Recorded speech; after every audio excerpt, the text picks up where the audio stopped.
Hello guys.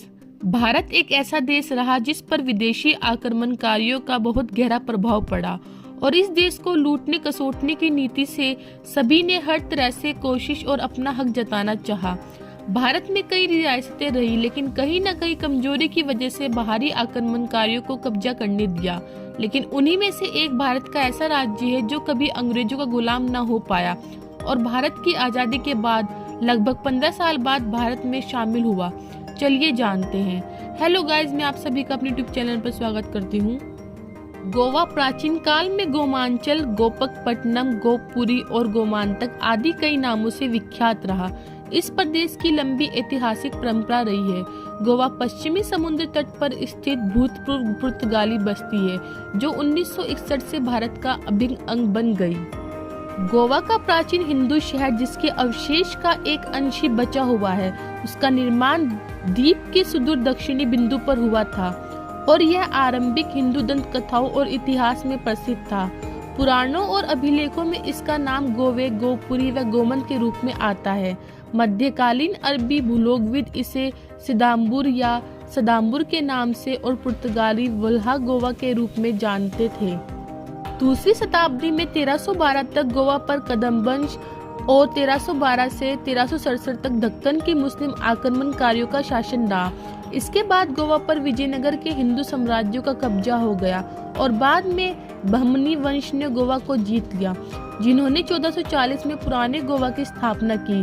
1482 के बाद बहमनी राज्य के विभाजन के बाद गोवा बीजापुर के मुस्लिम शासक यूसुफ आदिल खान के अधीन आ गया, जो पुर्तगालियों के भारत आगमन के समय इसके शासक थे।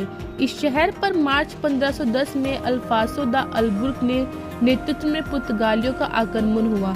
गोवा बिना किसी संघर्ष के पुर्तगालियों के कब्जे में आ गया और अल्बुर्कर्क ने एक विजेता की तरह इस शहर में प्रवेश किया। 3 महीने के बाद यूसुफ आदिल खान 60,000 की सेना लेकर वापस लौटे और बंदरगाह के मार्ग पर कब्जा कर लिया और पुर्तगालियों को मई से अगस्त तक अपने जहाजों पर रुकने पर मजबूर कर दिया। इसके बाद ही मानसून की समाप्ति के कारण वे वापस समुद्र में पहुंच सके।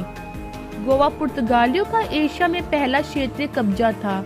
अल्बुकर्क और उनके उत्तराधिकारियों ने द्वीप के 30 ग्रामीण समुदाय के संविधान और रीति रिवाजों में लगभग सती प्रथा के अलावा किसी भी प्रकार का हस्तक्षेप नहीं किया। सती प्रथा को उन्होंने समाप्त कर दिया। गोवा पूर्व दिशा में समूचे पुर्तगाली साम्राज्य की राजधानी बन गया। इसे लिस्बन के समान नागरिक अधिकार दिए गए और 1575 से 1600 के बीच यह उन्नति के सर्वोच्च शिखर पर पहुंचा। इसके बाद भारतीय सीमा में डच आगमन के साथ गोवा का पतन होने लगा।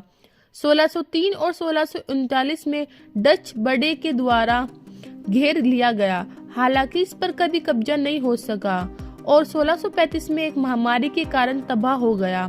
1683 में मुगल सेना ने इसे मराठा आक्रमणकारियों के कब्जे में जाने से बचाया और 1739 में पूरे क्षेत्र पर इन्हीं आक्रमणकारियों का हमला हुआ और नए वायसराय के बड़े के अनपेक्षित आगमन के कारण ही बच सका। प्रशासन के मुख्यालय को पहले मोरमुरगांव और फिर 1759 में पंजिम ले जाया गया। गोवा के स्थानीय निवासियों के पुराने गोवा से नए गोवा के प्रवास का मुख्य कारण हैजा नामक महामारी थी।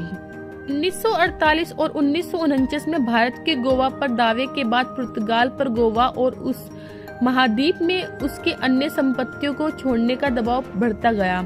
1954 के मध्य में गोवा के राष्ट्रवादियों ने दादरा तथा नगर हवेली की बस्तियों पर कब्जा कर लिया और भारत समर्थक प्रशासन की स्थापना की। एक अन्य संकट की घड़ी तब आई जब भारत के सत्याग्रहियों ने गोवा में घुसने का प्रयास किया। पहले तो सत्याग्रहियों को वापस भेज दिया गया, लेकिन बाद में जब बहुत ज्यादा संख्या में लोगों ने सीमा पार करने का प्रयत्न किया तो पुर्तगाली अधिकारियों को बल का प्रयोग करना पड़ा और कई मौतें हुई।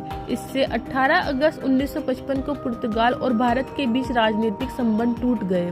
भारत और पुर्तगाल के बीच तनाव 18 सितंबर 1961 को अपने चरम पर पहुंचा और नौसेना एवं वायुसेना की मदद से भारतीय सेना ने गोवा, दमन और द्वीप पर कब्जा कर लिया। 1962 में संविधान संशोधन द्वारा पुर्तगाली भारत को भारतीय गणराज्य में शामिल कर लिया गया।